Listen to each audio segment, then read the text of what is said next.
সালাম আমি করব গিয়ে নবী জির রোজায় সালাম আকসা থেকে একেবারে সিদরাতুল মুনতাহা পর্যন্ত যেটি ঘটেছে সেটা হলো মেরাজ। তাহলে মহানবী সাল্লাল্লাহু আলাইহি সাল্লামের মাধ্যমে দুইটি জিনিস ঘটেছে দুই মসজিদ থেকে। তাহলে বোঝা যাচ্ছে যে প্রত্যেকটা মুসলমান, প্রত্যেকটা মুমিন, প্রত্যেকটা মুত্তাকি আপনার উদ্দেশ্য হবে মসজিদমুখী। আপনি যখনই সফরে যাবেন তখনই দুই রাকাত সালাত আদায় করে, যদি পাশে মসজিদ হয় তাহলে মসজিদে দুই রাকাত সালাত আদায় করে আপনি সেখানে যাবেন। আপনি যেইখানে যান না কেন দুই রাকাত সালাত আদায় করে সেখান থেকে আপনি যাবেন। অর্থাৎ মসজিদে হারাম থেকে তিনি ইসরা করেছেন। ইসরা হলো রাত্রের ভ্রমণ, যেটি সেটা হলো ইসরা। আর মসজিদে আকসা থেকে আল্লাহ নবী যেটা ঊর্ধ্বগমনে গিয়েছেন লিফটের মাধ্যমে, যেটি বোরাকের মাধ্যমে সিদরাতুল মুনতাহা পর্যন্ত, তার নাম হচ্ছে মেরাজ, ঊর্ধ্বগমন ঘটেছে।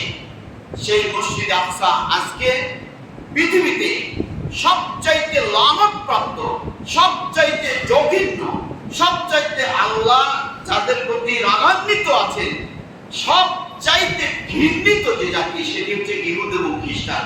আর আজকে ইহুদ এবং খ্রিস্টানের পায়রবি করতে করতে আজকে মুসলমান আজকে মার খেতে খেতে নাস্তানাবুদ শেষ হয়ে গেছে। যতদিন পর্যন্ত এই ইহুদ এবং খ্রিস্টানের রাখালি করতে থাকবে ততদিন পর্যন্ত আপনার এই মুসলমানের লাঞ্ছনা, অপমান, অপদস্থ হত্যা চলতেই থাকবে। ইহুদ এবং খ্রিস্টানকে যারা বন্ধু গ্রহণ করেছে, পৃথিবীতে আর কোন শত্রু শয়তানের দরকার হবে না। এতটুকু মনে রাখবেন, শয়তানের প্রয়োজন হবে না কোনো অর্থ করা। যদি ইহুদ এবং খ্রিস্টানকে বন্ধু হিসাবে গ্রহণ করে, যত আপনার উপকার করুক, যত আপনার ভালো করুক, যত আপনার আবিষ্কার করুক না কেন, ওটাই আল্লাহ তাআলা আগে বলেছে যে এরা হচ্ছে তোমাদের শত্রু।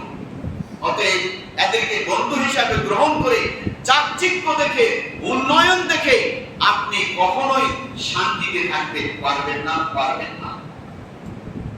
মেরাজ আল্লাহ তাবারক ওয়া তাআলা বলেন সুবহানাল্লাযী আসরা বিআবদিহি লাইলাম মিনাল মাসজিদিল হারাম ইলাল মাসজিদিল আকসা আল্লাযী বারাকনা হাওলাহু।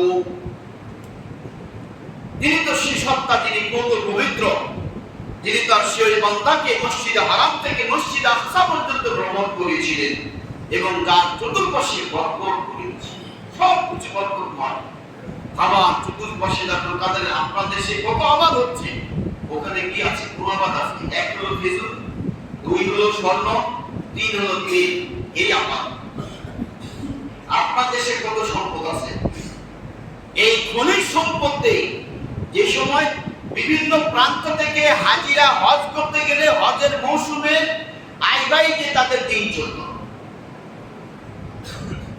আর এখন যদি ইচ্ছা করে সৌদি আরব, তাহলে তাদের যে আয়, তাদের যে উন্নয়ন, তাম পৃথিবী তারা চালাতে পারবে। এত বরকত সেখানে আল্লাহ তাবারক ওয়া তাআলা দিয়েছেন।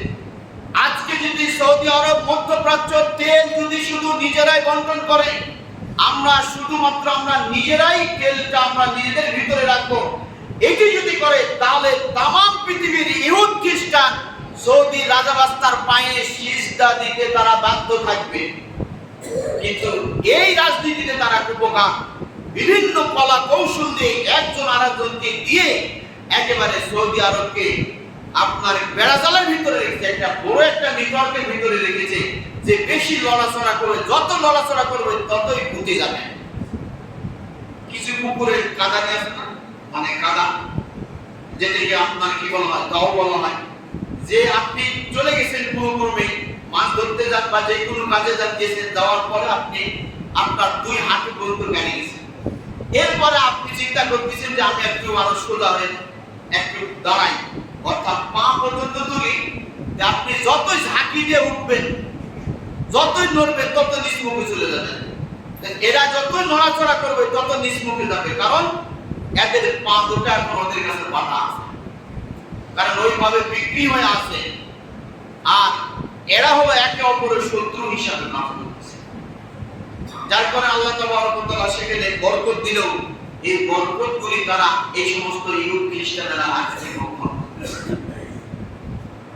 আসসালাতু ফিল মাসজিদিল আকসা আন ইয়াখরুজাহু মিন খতিয়াতিহি কায়াউমি ওয়ালাদাতহু। উম্মুহু, মসজিদে আকসায় যদি কেউ সালাত আদায় করে তাহলে এই শব্দই আপনার মা তার শিশুকে নিষ্পাপ হিসাবে জন্ম দিলে যেমন নিষ্পাপ হিসাবে পৃথিবীতে আগমন করে, ঠিক মসজিদে সালাত আদায় করলে সেখানে নিষ্পাপ হিসাবে সেখানে আসবে। মাগার মসজিদে আকসাতে সালাত আদায় করলে আপনাকে ভুলে যেতে হবে। মসজিদে সালাত আদায় করলে, মসজিদে আকসায় সালাত আদায় করলে আপনাকে পিটুনি খেতে হবে। মসজিদে আকসায় সালাত করলে আপনার কাদানি খেতে হবে, আর না হলে আপনার বংশ বুনিয়াদ শেষ হবে। এখন পরিবেশ পরিস্থিতি হয়েছে, আল্লাহ পাক এই সমস্ত জবরদখলকারী, অত্যাচারী, জালেমের হাত থেকে আল্লাহ তাআলা মসজিদে আকসা এবং ফিলিস্তিনবাসীকে আল্লাহ যেন খুব তাড়াতাড়ি যেন এই মুক্তিটি দান করে। কারণ এই সমস্ত অন্যায় অত্যাচার আজকে এই মসজিদে আকসাকে নিয়ে এগুলি ঘটতেছে। মসজিদে আকসার দিকে আল্লাহর নবী যেটি তাহবিলুল কিবলা, অর্থাৎ আপনার কিবলা পরিবর্তনের ঘটনা, আমরা যেই ঘটনাকে কেন্দ্র করেই আমরা সালাত আদায় করি বা আমরা বলে থাকি যে পৃথিবীর প্রথম কিবলা হচ্ছে মসজিদ আকসা।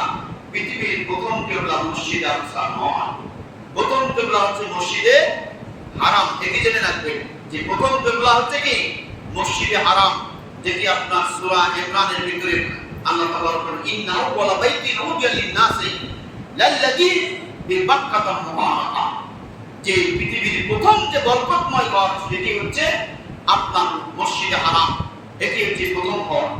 কিন্তু রাসূল কারীম সাল্লাল্লাহু আলাইহি ওয়াসাল্লাম তিনি মসজিদে আকসা দিকে তিনি হিজরত করার পর দ্বিতীয় হিজরিতে তিনি সেখানে আপনার মসজিদে আকসার দিকে করে সালাত আদায় করেছিলেন। এখানে কয়েকটা প্রেক্ষাপট আছে, আমি দুই একটা প্রেক্ষাপট বলেই আমার কথা শেষ করব ইনশাআল্লাহ।